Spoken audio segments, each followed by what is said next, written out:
Jeg besøgte et vennepar.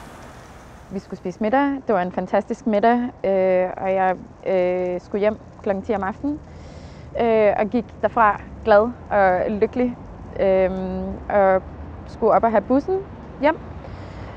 Og da jeg så vender mig om for at se, hvornår den går, så kan jeg høre, at der holder en bil ind. Og jeg vender mig om, og i det jeg vender mig om, der ruller bilens vindue ned, og jeg får noget vådt smidt i hovedet. Og jeg når ikke rigtig at registrere, hvad det er. Bilen den kører videre med det samme, sådan vender lige på siden af gadehjørnet, og så holder den ind, og så råber de så fejlfarve og smider mælkekartonen ud af vinduet. Og jeg tror egentlig kun, de kører videre, fordi bussen kommer bagved. Og da jeg så går ind i bussen, er jeg stadigvæk super forvirret. Og det er først der, det går op for mig, hvad der egentlig er sket. Fordi at jeg har mælkeklumper af den her rådne mælk siddende i min uldsvætter.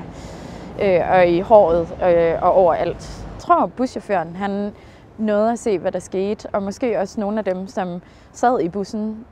Og da jeg jo så kommer ind, han spørger lige, om jeg er okay. Og jeg sætter mig ned. Og der går jo 3 minutter, og så begynder jeg at græde. Og det er altså en halvfuld bus, det her.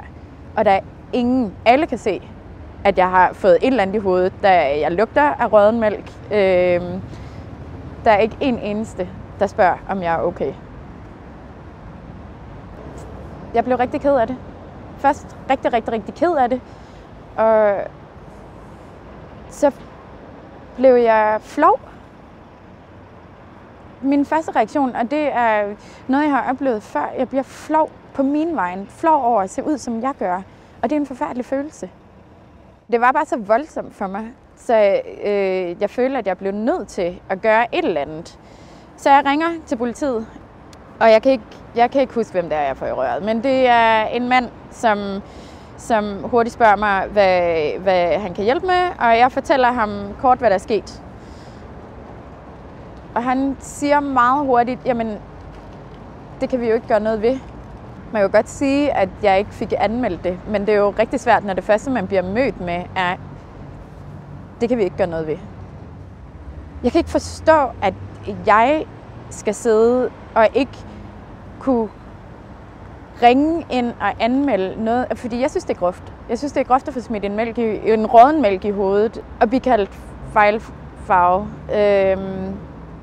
Og det vil jeg have lov til at kunne fortælle, og jeg vil have lov til, at der er tid til, at jeg kan fortælle, at man tager sig 2 minutter, og man rent faktisk lytter til, hvad det er, jeg siger. Som offer for det her, så kunne det være rigtig dejligt at blive taget alvorligt. Det kunne få mig til at føle mig okay.